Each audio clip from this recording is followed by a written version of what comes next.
नमस्कार, आप देख रहे हैं ब्रेकिंग बिहार। अभी हमारे साथ युवा लोजपा के प्रदेश अध्यक्ष वेद प्रकाश पांडे जी हैं।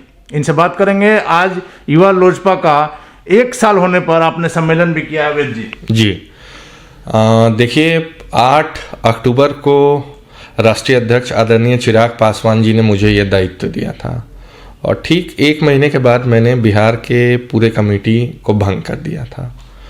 चूँकि 1 महीना खरवास का था, 16 जनवरी नए साल पे मैंने प्रदेश कार्य समिति का पहला विस्तार किया है। तमाम जिलों से मैंने वैसे युवाओं को उठाया है जो पार्टी में काफ़ी दिनों से थे, अलग प्रकोष्ठ में थे, और ख़ास करके वैसे युवाओं को उठाया है जो इस बार मुखिया का चुनाव जीत करके आए हैं, जिला परिषद का चुनाव जीत के आए हैं और हमारे राष्ट्रीय अध्यक्ष और पार्टी के विचारधारा से वो जुड़ना चाहते थे, प्रभावित थे। आशीर्वाद यात्रा के दौरान जहां जहां हम लोग गए थे, जितने युवा प्रभावित थे, तो पहले फेज में वैसे युवाओं को हमने जगह दी है। आज पहले फेज में हमने प्रदेश उपाध्यक्ष, प्रदेश महासचिव और प्रदेश सचिव का लिस्ट जारी किया है। आगामी 14 फरवरी से 20 फरवरी के बीच हमारा प्रदेश कार्य समिति का दूसरा विस्तार होगा। उसके बाद बिहार के सभी जिलों में मैं प्रदेश अध्यक्ष होकर के और जितने उस जिले से पदाधिकारीगण हैं उनके साथ जिलों में बैठक करूंगा और एक यात्रा जो हमारा 26 जनवरी से निकलने जा रहा है, जो यात्रा का हमने नारा दिया है, नाम दिया है, जी हाँ, वो युवा प्रकोष्ठ निकाल रही है। एक एक बूथ लोजपा यूथ, इस नारा के साथ हम बिहार के तमाम जिलों में, सभी जिलों में यात्रा करेंगे। जिस तरीके से युवाओं को ठगा गया, युवाओं को वोट बैंक समझा गया, चुनाव में उनको झूठा दिलासा दिलाया गया, 10 लाख नौकरी, 19 लाख नौकरी, 56 लाख नौकरी। अरे भैया, नौकरी नहीं, लेकिन युवाओं के लिए सोचिए। आज क्यों नहीं बिहार में कोई पूछता है कि भैया हम युवा हैं, हम क्रिकेट खेलना जानते हैं, हमारा चयन कैसे होगा? क्यों नहीं होगा भाई? तो सबसे बड़ा रीजन है कि बिहार में जो BCA है वही अभी क्लियर नहीं है भाई। क्रिकेट एसोसिएशन जो है, जो चयन हो रहा है, वही क्लियर नहीं है। वो 2-3 खेमा में बटा हुआ है, गुटबाजी है, कोर्ट में मामला चल रहा है। ना तो कोई इंडोर स्टेडियम बना, वैसा कोई फैसिलिटी नहीं है। आपके बिहार से श्रेयसी सिंह जी हैं, मैं दावे के साथ कह रहा हूं, अपनी व्यवस्था से वो अपना शूटिंग का प्रैक्टिस करती हैं। तो बिहार में कला का कमी नहीं है। क्यों नहीं कोई ओलंपिक्स जा सकता है? आप गांव देहात में जाइए, देखिए बच्चों को फौज की तैयारी करते हैं। मैं रात भर कार्यक्रम में रहा हूं, 4 बजे आप जाइए, गंगा किनारे युवा दौड़ते हैं। तो क्या सिर्फ एक ही सपना है, दौड़ना? अरे भाई, मध्य प्रदेश से और मध्य प्रदेश के गांव से जब इतना बड़ा दौड़ने वाला व्यक्ति फौज जा सकता है और विदेशों में नाम भारत का लहरा सकता है, यही बिहार है ना। ज्ञान की धरती इसको कहते हैं। युवा अवस्था में यहां पर भगवान बुद्ध आए थे और बिहार में ही उनको ज्ञान की प्राप्ति हुई थी। बगल में झारखंड है, देखिए वहां इंटरनेशनल मैच होता है। उत्तर प्रदेश है, कलकत्ता है, बिहार अभी भी पिछड़ा है। आप एक कबड्डी खिलवा सकते हैं बिहार में। कबड्डी के खिलाड़ी को आपने नेशनल मैच खिलवाया है, अंतर्राष्ट्रीय मैच में भेजा है आज तक? अब बात करते हैं भैया युवा की। तो युवा आप ठगाने नहीं जा रहा है। युवा को आप देख लीजिए, मैं खुद युवा हूं, युवा से मिलता हूं, उसका दर्द समझता हूं जी। एक युवा आज के डेट में अगर वो पढ़ा लिखा है, MBA का सर्टिफिकेट होल्डर है, अच्छा रैंक लेकर के वो MBA पास किया है, तो आप देख लीजिए, वो अपने आप को घर में बोझ समझ रहा है, वो अपने आप को बोझ समझ रहा है। और इसका कारण हो रहा है कि युवा आज के तिथि में डिप्रेशन में जा रहे हैं, आत्महत्या कर रहे हैं। तो सरकार कब जागेगी? हमारे राष्ट्रीय अध्यक्ष आदरणीय चिराग पासवान जी ने तो युवा आयोग के लिए गठन के लिए मांग किया था भारत सरकार से, आदरणीय प्रधानमंत्री नरेंद्र मोदी जी से मांग किया था लोकसभा में। मैं माननीय मुख्यमंत्री जी से मांग कर रहा हूं कि माननीय मुख्यमंत्री जी, बिहार में युवा आयोग का गठन किया जाए, जब तक कोई आयोग नहीं होगा तब तक उस समाज को, उस लड़कों को, उस युवा वर्गों को कोई देखने वाला नहीं है, उचित दिशा भी नहीं मिल पाएगी। आप देख लीजिए।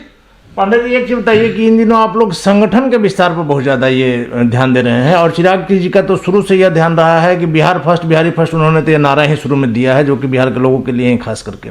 संगठन पर इतना ज्यादा आप लोग क्यों आजकल ध्यान दे रहे हैं? जी देखिए, 2020 का चुनाव हमने अकेले लड़ा, बिना किसी गठबंधन के चुनाव लड़ा। जिनको घमंड था उनका घमंड भी टूटा। हमारी एक पहचान है, आदरणीय चिराग पासवान जी की एक पहचान है। आप देख लीजिए, जिस पार्टी के राष्ट्रीय अध्यक्ष इतना युवा हैं, प्रदेश अध्यक्ष युवा हैं, प्रधान महासचिव युवा हैं, संसदीय बोर्ड के अध्यक्ष युवा हैं, युवा का प्रदेश अध्यक्ष युवा है, तो वो क्यों नहीं चाहेगा कि पार्टी में अब युवा वर्ग ज्यादा से ज्यादा जुड़े? आगामी विधानसभा चुनाव हो या लोकसभा चुनाव हो, 55% वोटिंग इस बार युवा करने जा रहे हैं बिहार में, यह तय है। तो विचारधारा जो हमारी है, ये बिहार के युवा बेहतर समझ गए हैं। आज पार्टी के 70% युवा, हमारे पार्टी के 70% युवा, कोई मुखिया का चुनाव जीता है, कोई जिला परिषद का चुनाव जीता है। जहानाबाद में चली जाइए, रानी जी हैं, जिला परिषद अध्यक्ष का चुनाव जीती हैं, हमारे जहानाबाद के जिला अध्यक्ष हैं कुंदन जी, कुंदन शर्मा, वो मुखिया का चुनाव जीते हैं। तो ऐसे तमाम बिहार में। तो अब एक युवाओं में कहीं ना कहीं लोक जनशक्ति पार्टी रामविलास आदरणीय चिराग पासवान जी के नेतृत्व में लोग पसंद कर रहे हैं। भविष्य युवाओं को दिख रहा है कि भाई सबको देख लिया, किसी ने 10 लाख नौकरी का घोषणा किया, किसी ने 19 लाख किया, किसी ने बेरोजगारी के नाम पर ऐसे किया। तो अब वोट बैंक नहीं बनेंगे युवा, जहां उनको भरोसा है वहीं वोट देंगे। और हमारे राष्ट्रीय अध्यक्ष और मैं ये संकल्पित हूं कि युवाओं के लिए बिहार में जरूर युवा आयोग का गठन कराऊंगा, चाहे इसके लिए कुछ भी करना पड़ जाए। चिराग जी में लोगों की आस्था है, ये तो हमने कई बार अपने स्तर से भी सर्वे जो कराया अपने चैनल के माध्यम से, उसमें भी आपने देखा होगा। इन दिनों जो लोजपा, पुरानी जो लोजपा जिसे आज राष्ट्रीय लोक जनशक्ति पार्टी बोल रहे हैं, उसमें के लोगों का आपके यहाँ आने का क्रम और चिराग जी में आस्था व्यक्त करने का क्रम जारी है। ये कौन सा खेल आप लोग कर रहे हैं? जी देखिए, आज तक हम लोगों ने कोई खेल किया नहीं। बड़ा ईमानदारी पूर्वक हमारे राष्ट्रीय अध्यक्ष और हमारे पार्टी के तमाम नेता राजनीति करते हैं। जो लोग राष्ट्रीय लोक जनशक्ति पार्टी से हमारे दल में आए हैं, वो पहले लोक जनशक्ति पार्टी के ही सदस्य थे जब पार्टी एक हुआ करती थी। किसी कारणवश जब पार्टी अलग हुई तो भाई उन्होंने समझा, उनका बयान भी मैंने देखा, उन्होंने कहा कि भाई वो गार्जियन थे, हमें लगा कि सबको साथ लेकर के चलेंगे, एक साथ चलेगा, भविष्य में एक होगा। लेकिन कहीं ना कहीं तो उनको कुछ निराशा हुई है, कहीं ना कहीं तो उनको कुछ फील हुआ है वहां से। तो दिल को जब चोट लगता है तो पुराना घर और पुराना परिवार ही याद आता है। तो आज उनके साथ वही हुआ, जहां उनको अपनापन मिला। देखिए, राजनीति में कुछ लोग होते हैं जो अपने प्रतिष्ठा से सौदा नहीं करते हैं। तो जो लोग वापस आ रहे हैं वो शायद वैसे ही। एक आखिरी सवाल है पांडे जी कि इन दिनों आप देख सकते हैं चिराग जी लगातार शराबबंदी को लेकर आवाज उठाते रहे हैं, और किसी तरह की कोई घटना होती है तो मुख्यमंत्री जी को पत्र जरूर लिखते हैं, भले इनके पत्र पर कोई सुनवाई हो या ना हो। अभी पिछले दिनों ही इन्होंने खाद को लेकर लिखा था, और कल जो नालंदा की जो घटना हुई है उसको लेकर भी इन्होंने लिखा था, और कहा भी था कि अगर किसी तरह का शराब पकड़ाता है तो मुख्यमंत्री आवास से सील होना चाहिए। इसमें आखिरी में बता दीजिएगा। जी देखिए, ये तो शराबबंदी का जब से मामला उठते जा रहा है और शराब, जहरीली शराब पी के मौतें हो रही हैं, जहां जहां हुई है वहां हमारे राष्ट्रीय अध्यक्ष चिराग पासवान जी गए हैं और परिवार से मुलाकात किए हैं जी। आपको हाल फिलहाल में मैं छपड़ा का एक घटना बता दूं, जहां जहरीली शराब में गए थे, वहां छोटी 2 बच्चियां थीं।